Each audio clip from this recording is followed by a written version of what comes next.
हरे कृष्णा। संजय जी आगे कहते हैं, मेघ की गंभीर गर्जना के समान उस तुमुल नाद को सुनकर श्रेष्ठ पांडव महारथी एकत्र होकर गुप्त मंत्रणा करने लगे। भरत द्रोणपुत्र अश्वत्थामा के पूर्वोक्त बात कहकर जल से आचमन करके उस समय उस दिव्य नारायण अस्त्र को प्रकट किया। इस प्रकार श्री महाभारत द्रोण पर्व के अंतर्गत नारायण अस्त्र मोक्ष पर्व में अश्वत्थामा का क्रोध विषयक 195वां अध्याय पूर्ण हुआ। संजय जी ने आगे कहा, प्रभो, तदंतर उस नारायण अस्त्र के प्रकट होने पर जल की बूंदों के साथ प्रचंड वायु चलने लगी। बिना बादलों के ही आकाश में मेघों की गर्जना होने लगी।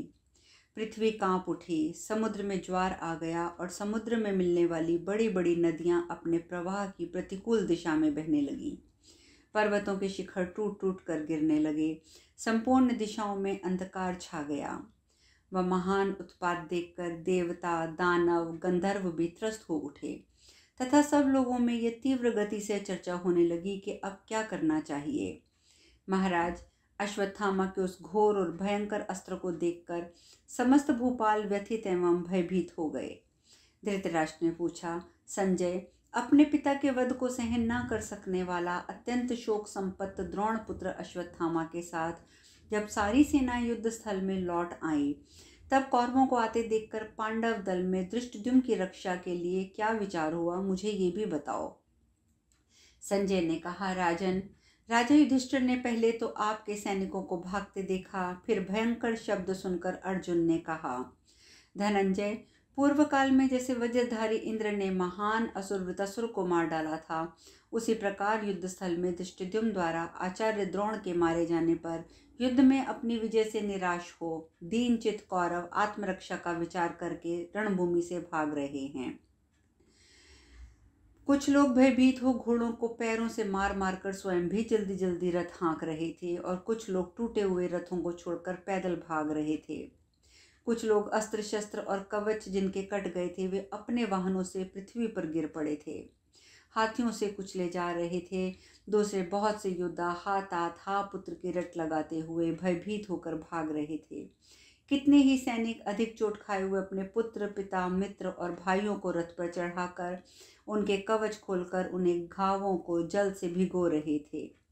रथ के पहियों की घड़घड़ाहट से मिला घोड़ों की हिनहिनाहट से और गरजते हुए गजराजों के महान शब्दों से मिला जुला शोर सुनाई पड़ता था। कौरव सेना रूपी समुद्र में ये कोलाहल अत्यंत तीव्र वेग से होने लगा और बढ़ता जा रहा था, और ये जो महाभयंकर रोमांचकारी शब्द सुनाई देता था, ये इंद्र सहित तीनों लोगों को ग्रस लेगा, मुझे ऐसा जान पड़ता था।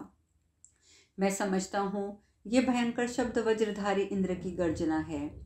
द्रोणाचार्य के मारे जाने पर कौरवों की सहायता के लिए साक्षात इंद्र आ रहे हैं, ये स्पष्ट जान पड़ता था। धनंजय, यह अत्यंत भीषण और भारी सिहनाद सुनकर हमारे श्रेष्ठ रथी उद्विग्न हो उठे, उनके रोंगटे खड़े हो गए। देवराज इंद्र के समान कौन महारथी भागे हुए कौरवों को खड़ा करके पुनः युद्ध भूमि में लौटा रहा है। यह सब मस्तिष्क में आने पर अर्जुन ने कहा, राजन, जिसके विषय में आपको ये संदेह होता है कि शस्त्रों का परित्याग कर देने वाले गुरु द्रोणाचार्य के मारे जाने पर ये कौन सा वीर सैनिकों को दृढ़ता पूर्वक स्थापित करके सेहनाद कर रहा है तथा जिसके बल और पराक्रम का आश्रय लेकर पराक्रमी कौरव अपने को भयंकर कर्म करने के लिए उद्यत करके शंख ध्वनि कर रहे हैं, जो महाबाहुमत वाले हाथी के समान मस्तानी चाल से चलने वाला और लज्जाशील है, जो बल में इंद्र और विष्णु के समान, क्रोध में यमराज के सदृश तथा बुद्धि में बृहस्पति के तुल्य है, जो नीतिमान, महारथी, उग्र कर्म करने में समर्थ और कौरवों का अभयदान देने वाला है, उस वीर का मैं परिचय देता हूँ। जिसके जन्म लेने पर आचार्य द्रोण ने परम सुयोग्य ब्राह्मणों को 1,000 गौवें दान की थी, वही अश्वत्थामा ये गर्जना कर रहा है। पांडुनंदन, जिस वीर ने जन्म लेते ही उच्चश्रवा अश्रव के समान हिनहिना कर पृथ्वी तथा तीनों लोगों को कंपित कर दिया था, उस शब्द को सुनकर किसी अदृश्य प्राणी ने उस समय उसका नाम अश्वत्थामा रख दिया था। यह वही शूरवीर अश्वत्थामा सेहनाद कर रहा है। द्रुपद कुमार धृष्टद्युम्न ने जिन पर आक्रमण करके अत्यंत क्रूरतापूर्वक कर्म के द्वारा जिन्हें अनाथ के समान मार डाला था, उन्हीं का ये रक्षक और सहायक उठ खड़ा हुआ है। पांचाल राजकुमार ने जो मेरे गुरुदेव का केश पकड़कर खींचा था, उसे अपने पुरुषार्थ को जानने वाला अश्वत्थामा कभी क्षमा नहीं कर सकता। आपने धर्मज्ञ होते हुए भी राज्य के लोभ में झूठ बोलकर जो अपने गुरु को धोखा दिया, वह महान पाप किया है। अतः छिपकर बाली का वध करने के कारण जैसे श्री रामचंद्र जी को अपयश मिला, उसी प्रकार झूठ बोलकर द्रोणाचार्य को मरवा देने के कारण चराचर प्राणी जगत में, तीनों लोकों में आपकी अकीर्ति चिरस्थायी हो जाएगी।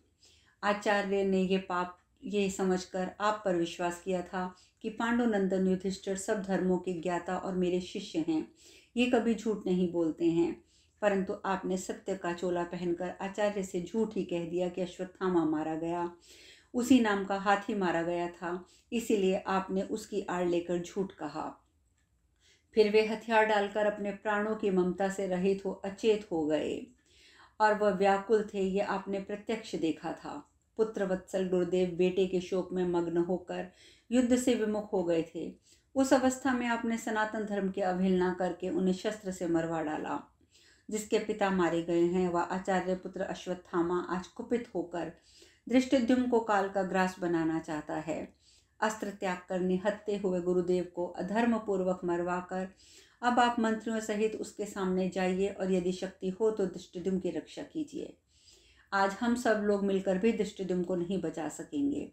जो अश्वत्थामा अति मानव अर्थात अलौकिक पुरुष है और समस्त प्राणियों के प्रति मैत्री भाव रखता है, वही आज अपने पिता के केश पकड़े जाने की बात सुनकर सम्रांगण में सब लोगों को जलाकर भस्म कर देगा। मैं आचार्य के प्राणों की रक्षा हेता चाहता हुआ बारंबार पुकारता रह गया, परंतु स्वयं शिष्य होकर भी धृष्टद्युम्न ने धर्म को लात मारकर अपने गुरु की हत्या कर डाली। हम लोगों की आयु का अधिकांश भाग बीत चुका है और बहुत थोड़ा शेष रह गया है। इसी से इस समय हमारा मस्तिष्क खराब हो गया है और हम लोगों ने ये महान पाप कर डाला है। जो सदा पिता की भांति हम लोगों पर स्नेह रखते, हमारा हित चाहते थे, उन्हीं गुरुदेव को हमने इस क्षणभंगुर राज्य के लिए मरवा दिया। प्रजानाथ धृतराष्ट्र ने भीष्म और द्रोण को उनकी सेवा में रहने वाले पुत्रों के साथ ही इस पृथ्वी का राज्य सौंप दिया था। हमारे शत्रु सदा आचार्य का सत्कार किया करते थे। उनके द्वारा वैसी उत्तम जीविका वृत्ति पाकर भी आचार्य सदा मुझे अपने पुत्र से बढ़कर मानते थे। उन्होंने आपको और मुझको देखकर ही युद्ध में हथियार डाल दिया और मारे गए। यदि वे युद्ध करते तो साक्षात इंद्र भी उन्हें नहीं मार सकते थे। हमारी बुद्धि लोभ से ग्रस्त है। हमने ये अत्यंत भयंकर पाप कर्म कर डाला, जो कि राज्य सुख में लोभ में पड़कर इन आचार्य द्रोण की पूर्णतः हत्या करा दी। मेरे गुरुदेव ऐसा समझते थे कि अर्जुन मेरे प्रेमवश आवश्यकता हो तो अपने पिता, पुत्र, भाई, स्त्री, प्राण सबका त्याग कर सकता है, किंतु मैंने राज्य के लोभ में पड़कर उनके मारे जाने की उपेक्षा कर दी। इस पाप के कारण मैं नीचे सिर करके नरक में डाल जाऊंगा। एक तो वे ब्राह्मण, दूसरे वृद्ध, तीसरे आचार्य। इसके सिवा उन्होंने हथियार भी नीचे डाल दिया था और महान मनोवृत्ति का आश्रय लेकर बैठे हुए थे। इस अवस्था में राज्य के लिए उनकी हत्या कराकर मैं जीने की अपेक्षा मर जाना ही अच्छा समझता हूँ। इस प्रकार श्री महाभारत द्रोण पर्व के अंतर्गत नारायणास्त्र मोक्ष पर्व में अर्जुन वाक्य विषयक 196वां अध्याय पूर्ण हुआ। यह सब सुनकर संजय ने आगे कहा, महाराज, अर्जुन की ये बात सुनकर वहां बैठे हुए सब महारथी मौन हो गए। उनसे प्रिय या अप्रिय कुछ भी नहीं बोले। भरत श्रेष्ठ तब महाबाहु भीमसेन को क्रोध चढ़ाया। उन्होंने कुंती कुमार अर्जुन को फटकारते हुए कहा, पार्थ, वनवासी मुनि तथा किसी को प्राण दंड ना देते हुए कठोर व्रत का पालन करने वाला ब्राह्मण जिस प्रकार धर्म का उपदेश करता है, उसी प्रकार तुम भी धर्म संपत बातें कह रहे हो, परंतु जो क्षति संकट से तथा अपना और दूसरों का त्राण करता है, युद्ध में शत्रुओं को क्षति पहुंचाना ही जिसकी जीविका है, और जो स्त्रियों और साधु पुरुषों पर क्षमा भाव रखता है, वही क्षत्रिय है। उसे ही शीघ्र इस पृथ्वी के राज्य, धर्म, यश और लक्ष्मी की प्राप्ति होती है।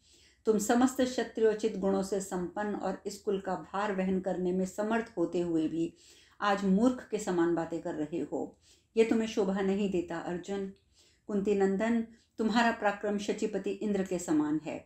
महासागर जैसे अपनी तट भूमि का उल्लंघन नहीं करता, उसी प्रकार तुम भी कभी धर्म मर्यादा का उल्लंघन नहीं करते हो। आज 13 वर्ष से संचित किए हुए अमर्ष को पीछे करके जो तुम धर्म की अभिलाषा रखते हो, इसके लिए कौन तुम्हारी पूजा नहीं करेगा। तात, सौभाग्य की बात है कि इस समय भी तुम्हारा मन अपने धर्म का अनुसरण करता है।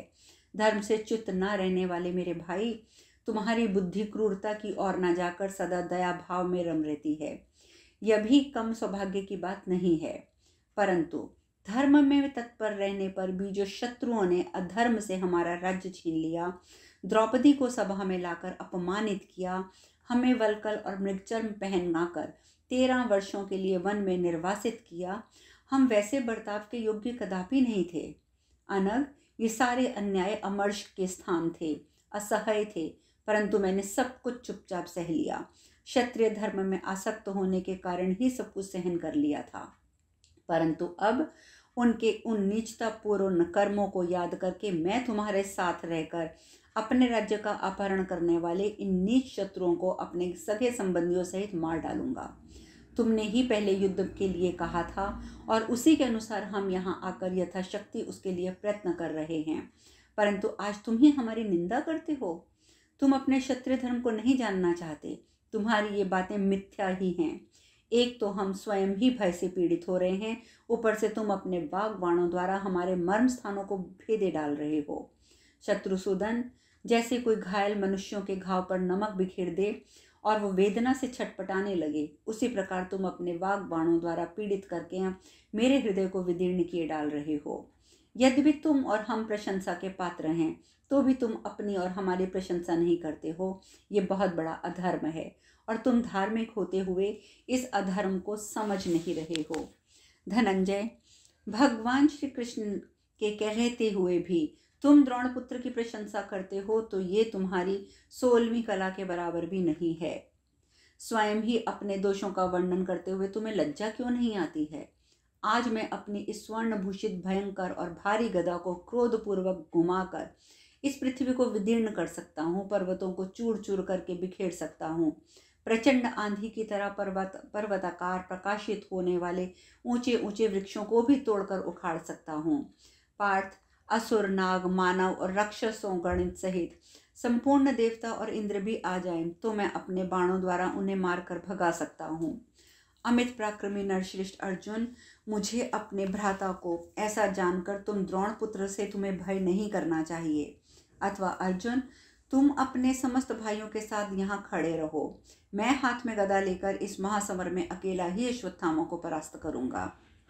तदंतर जैसे पूर्व काल में अत्यंत क्रुद्ध होकर दहाड़ते हुए नरसिंह अवतारधारी भगवान विष्णु ने दैत्यराज हिरण्यकश्यपु की बातें की थी, उसी प्रकार वहां अर्जुन ने पांचाल राजकुमार धृष्टद्युम्न ने इस प्रकार कहा।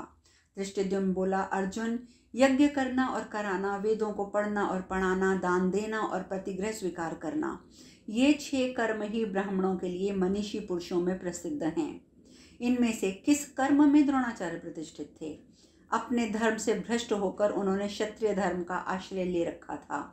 पार्थ, ऐसी अवस्था में यदि मैंने द्रोणाचार्य का वध किया तो तुम इसके लिए मेरी निंदा क्यों करते हो? यह नीच कर्म करने वाला ब्राह्मण दिव्यास्त्रों द्वारा हम लोगों का संहार करता था। कुंती नंदन, जो ब्राह्मण कहलाकर भी दूसरों के लिए माया का प्रयोग करता हो, असहाय हो उठा हो, उसे यदि कोई माया से मार डाले तो इसमें अनुचित क्या है? मेरे द्वारा द्रोणाचार्य के इस अवस्था में मारे जाने पर यदि द्रोणपुत्र क्रोधपूर्वक भयानक गर्जना करता हो तो इसमें मेरी क्या हानि है? मैं इसे कोई अद्भुत बात नहीं मान रहा हूँ। अश्वत्थामा इस युद्ध के द्वारा कौरवों को मरवा डालेगा, क्योंकि वह स्वयं उनकी रक्षा करने में असमर्थ है। इसके सिवा तुम धार्मिक होकर भी मुझे गुरु की हत्या करने वाला बता रहे हो, ये ठीक नहीं है, क्योंकि मैं इसीलिए अग्निकुंड से पांचाल राज का पुत्र होकर उत्पन्न हुआ हूँ। धनंजय, रणभूमि में युद्ध करते समय जिसके लिए कर्तव्य और अकर्तव्य दोनों समान हो, उसे तुम ब्राह्मण और क्षत्रिय कैसे कह सकते हो? पुरुष प्रवर, जो क्रोध में व्याकुल होकर ब्रह्मास्त्र ना जानने वालों को भी ब्रह्मास्त्र से मार डाले, उसका सभी उपायों से वध करना कैसे उचित नहीं है। धर्म और अर्थ का तत्व जानने वाले अर्जुन, जो अपना धर्म छोड़कर परधर्म ग्रहण कर लेता है, उस विधर्मी को धर्मज्ञ पुरुषों में धर्मात्माओं के लिए विष के तुल्य बताया गया है। ये सब जानते हुए भी तुम मेरी निंदा क्यों करते हो। विभत्सो, द्रोणाचार्य क्रूर एवं नृशंस थे, इसीलिए मैंने रथ पर ही आक्रमण करके उसको मार गिराया। अतः मैं निंदा का पात्र नहीं हूँ। फिर तुम किस लिए मेरा अभिनंदन नहीं करते हो। पार्थ, द्रोण का मस्तक प्रलय काल की अग्नि के समान भयंकर तथा लौकिक अग्नि और सूर्य और विष के तुल्य संताप देने वाला था, अतः मैंने उसका छेदन किया है। इसके लिए तो तुम्हें मेरी प्रशंसा करनी चाहिए। जिसने युद्ध के मैदान में दूसरे किसी को नहीं, मेरे ही बंधु बांधवों का वध किया, उसका मस्तक काट लेने पर भी मेरा क्रोध और संताप शांत नहीं हुआ है। जैसे तुमने जयद्रथ के मस्तक को दूर फेंका था, उसी प्रकार मैंने द्रोणाचार्य के मस्तक को जो निषादों के स्थान में नहीं फेंक दिया, ये भूल मेरे मर्म स्थानों का छेदन कर रही है। अर्जुन, सुनने में आया है कि शत्रुओं का वध न करना भी अधर्म है। क्षत्रियों के लिए तो यही धर्म है कि वह युद्ध में शत्रुओं को मार डाले या फिर स्वयं उनके हाथों मर जाए। पांडुनंदन, द्रोणाचार्य मेरे शत्रु थे, अतः मैंने युद्ध में धर्म के अनुसार उनका वध किया है, ठीक उसी प्रकार जैसे तुमने अपने पिता का प्रिय मित्र शूरवीर भगदत्त का वध किया था। तुम युद्ध में पितामह को मार कर भी अपने लिए तो धर्म ही मानते हो, किंतु मेरे द्वारा एक पापी शत्रु के मारे जाने को तुम धर्म नहीं समझते। इसका क्या कारण है। पार्थ, जैसे हाथी संबंध स्थापित कर लेने पर लोगों को अपने ऊपर चढ़ाने के लिए सीढ़ी बनाकर बैठ जाता है, उसी प्रकार मैंने भी तुम्हारे साथ संबंध होने के कारण नतमस्तक होते हुए तुम्हारे प्रति मैंने कुछ नहीं कहा। तुम्हें मेरे प्रति ऐसी बातें नहीं कहनी चाहिए। अर्जुन, मैं अपनी बहन द्रौपदी और उसके पुत्रों के नाते तुम्हारी इन सारी उल्टी और कड़वी बातों को सह लेता हूँ, किसी दूसरे के कारण नहीं। द्रोणाचार्य के साथ मेरा वंश प्राप्त वैर चला आ रहा था। पांडुनंदन, युधिष्ठिर असत्यवादी नहीं हैं, द्रोणाचार्य पापी थे, इसीलिए मारे गए। इस प्रकार श्री महाभारत द्रोण पर्व के अंतर नारायणास्त्र मोक्ष पर्व में धृष्टद्युम्न का